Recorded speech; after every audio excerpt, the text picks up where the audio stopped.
Igreja do Senhor, a graça e a paz. Hoje o estudo é sobre Provérbios capítulo 18, cujo tema é reflexões sobre o insensato. Que o Senhor nos dê sabedoria e graça para entender e trazer para a nossa vida as reflexões para que andemos num caminho de retidão e graça pelo cuidado do Senhor Jesus. Esse versículo, então, esse capítulo, na verdade, traz vários versículos trazendo contraposições entre o insensato e aquele que é sábio. São várias reflexões sobre o agir, sobre o pensamento, sobre as consequências de uma pessoa que age de forma insensata. Tudo isso para mostrar a nós qual é o destino disso. É uma reflexão para que todo cristão saiba como não agir e como é importante adquirir, então, a sabedoria que é tão mencionada no livro de Provérbios para ter uma vida mais justa, com caminhos corretos que agradam a vontade do Senhor. O primeiro versículo, então, já fala sobre aquela pessoa que se isola e que é egoísta e busca, portanto, só fazer com que o seu próprio interesse seja realizado. Essa pessoa, ela foge com certeza da verdadeira sabedoria. É uma pessoa que não aceita conselhos de ninguém, portanto, ela não vai ficar impune, porque não adianta falar da sabedoria com essa pessoa, porque ela não vai ouvir. É comparada a um tolo que tem prazer no seu próprio entendimento, ou seja, não tem entendimento nenhum. E não sabe trazer nada de bom, não consegue trazer nada de bom do seu interior, porque o seu interior é egoísta, é maldoso e é prejudicial a quem está à sua volta. Portanto, quando vem a essa pessoa a perversidade, a impiedade e o desprezo, ela também vem a vergonha. O caminho dessa pessoa é ser envergonhada, porque ela é maldosa, ela é desprezível, ela despreza as pessoas, ela desonra a si mesma e a Deus, e em consequência ela vai reter para si mesma a vergonha das suas próprias atitudes. A contraposição desse tipo de pessoa são as palavras de sabedoria. O homem é comparado aqui, as suas palavras, como uma fonte, como um rio, um ribeiro. E a sabedoria, então, ela transborda. Águas profundas são as palavras de um homem. Com sabedoria, essas palavras, ela tem a capacidade de transbordar.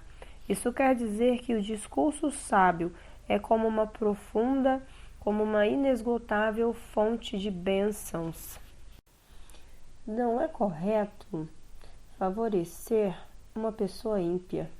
Também não é correto privar a justiça da pessoa que é justa. As palavras de uma pessoa tola só provoca briga e confusão.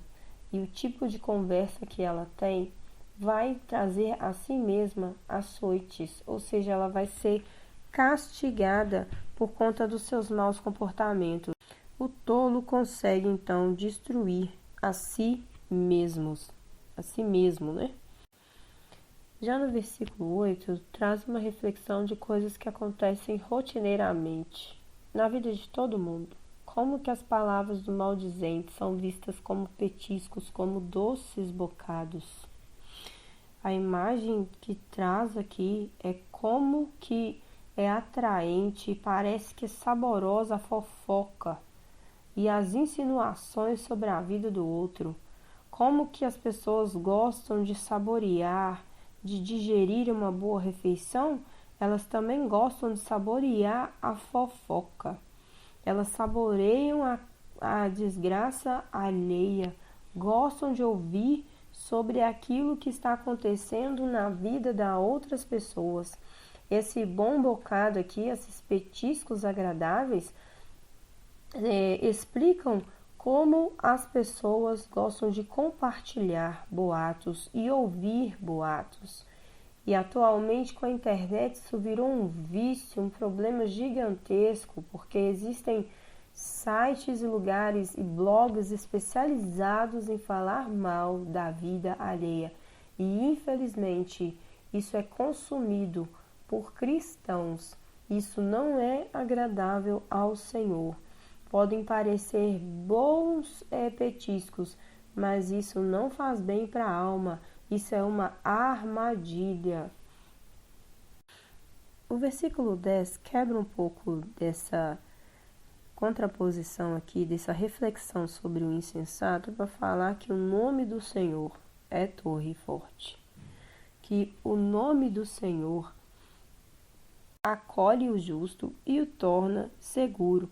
Essa expressão torre forte só tem aqui, nesse versículo de Provérbios, e ela representa que as virtudes divinas são manifestas como fidelidade, como poder, como misericórdia e sabedoria, em que o justo pode confiar, e nelas ele pode sim obter segurança.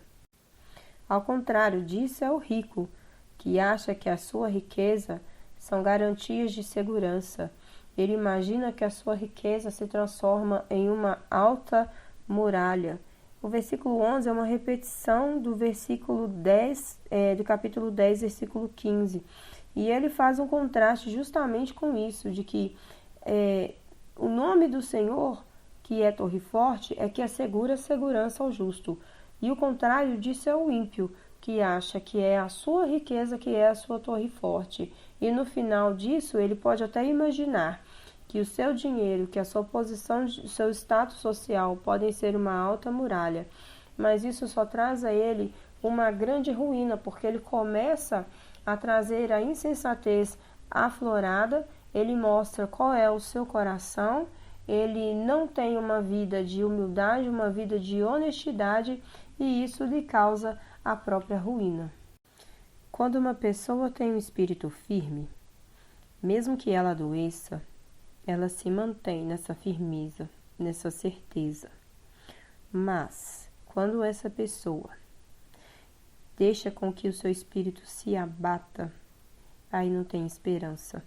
Porque um espírito abatido, quando isso acontece, não há esperança. Aí é só aguardar pelo final, pela tristeza final. Um homem que dá muitos presentes consegue fazer com que o seu caminho seja mais fácil.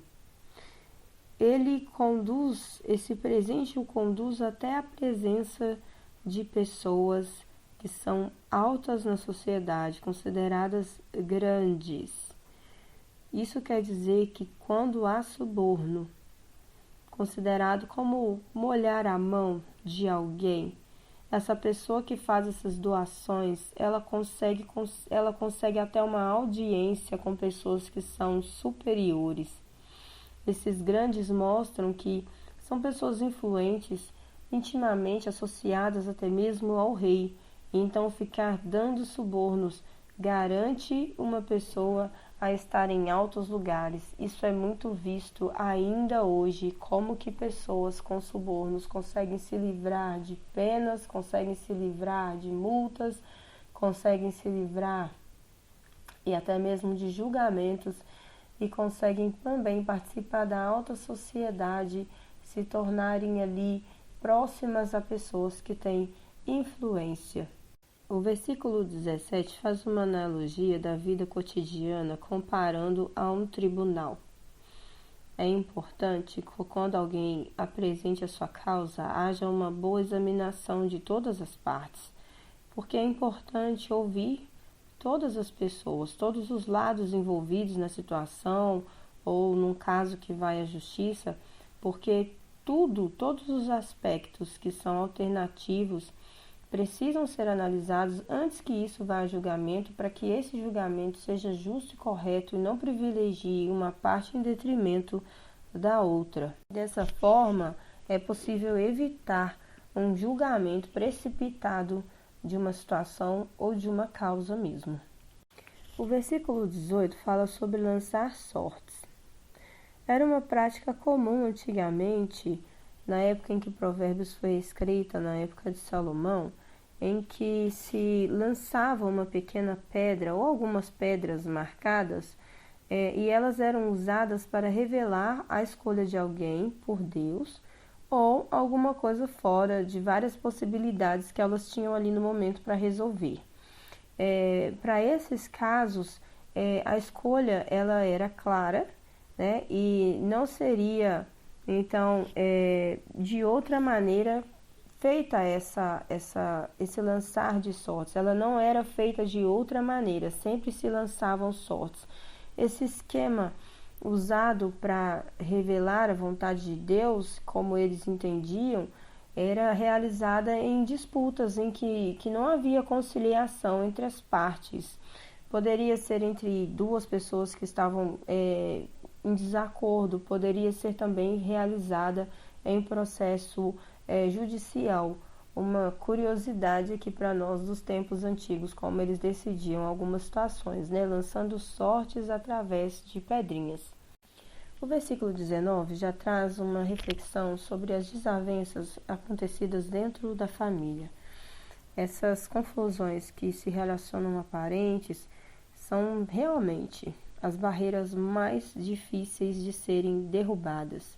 Por isso é muito bom tomar bastante cuidado para evitar esse tipo de conflito. Portanto, as palavras que são proferidas por nós devem produzir satisfação e alegria. É importante tomar muito cuidado com aquilo que se fala, porque o que há de melhor e o que há de pior estão no poder da língua. O versículo 22 traz algo muito interessante. Enquanto muitas pessoas acham que casamento é uma vida conturbada e complicadíssima, Salomão fala para nós que quem acha uma esposa, o homem que acha uma esposa, acha o bem e alcançou a bondade do Senhor. Olha que contraposição interessantíssima com relação aos argumentos da modernidade, onde as pessoas não querem casamento, onde as pessoas preferem viver as suas carreiras. O Senhor diz que é benevolência dele encontrar uma boa esposa. Já no versículo 23 fala sobre o comportamento de uma pessoa rica. Como ele tem muito dinheiro e ele acha que não precisa de favor de ninguém, ele não se preocupa com a maneira com que ele trata as pessoas. Então, ele sempre responde com durezas. Não é muito diferente nos dias de hoje, não é? Finalizando, o versículo 24 fala de uma pessoa que tem muitos amigos. Esses podem fazer com que essa pessoa chegue à ruína, seja destruída. Mas tem amigos que são mais chegados do que irmãos, que são mais próximos do que irmãos. Quando uma pessoa tem muitos amigos e sai perdendo e pode ir à ruína, é uma advertência que faz a uma pessoa que faz muitos amigos com muita facilidade, de maneira indiscriminada. Ou seja, ela acha que todas as pessoas que estão à sua volta são amigos, onde ela vai, ela tem muitos amigos, ela considera todo mundo os seus amigos, e isso com muita facilidade que ela tem essa disposição de fazer amizade, ela precisa tomar cuidado, porque isso pode ser a sua própria destruição. Amigos verdadeiros, eles são escolhidos com sabedoria e esses são leais até mais do que um irmão. A palavra amiga, que é uma palavra forte, significa aquele que ama. É uma palavra que foi usada com relação a Abraão e Deus. Olha só, então amigo é uma pessoa que está próxima nas áreas boas e nas áreas ruins da vida, nas dificuldades e nas alegrias. Amigo é aquele que entende a sua dor, ou mesmo que não entenda a profundidade da sua dor, está lá com você nos seus momentos de debilidade, de fraqueza, está lá para sustentar, está lá para ajudar. E também amigo é aquele que consegue ficar ao seu lado quando você vai bem. Existem pessoas que são muito amigas quando está tudo indo mal na vida do outro, mas quando a pessoa começa a se dar bem, consegue melhorar o cargo no serviço, consegue comprar um carro melhor, consegue comprar uma casa melhor, aí a pessoa já fica com inveja e não quer ser mais amigo. O amigo verdadeiro vibra com as vitórias do seu amigo, vibra com as suas conquistas, ajuda quando há problema espiritual, quando há problema emocional, mas vibra quando a pessoa está bem em todos os âmbitos da sua vida. Que sejamos amigos, que sejamos fiéis em o nome de Jesus. E até o próximo estudo. Que o Senhor abençoe a sua vida.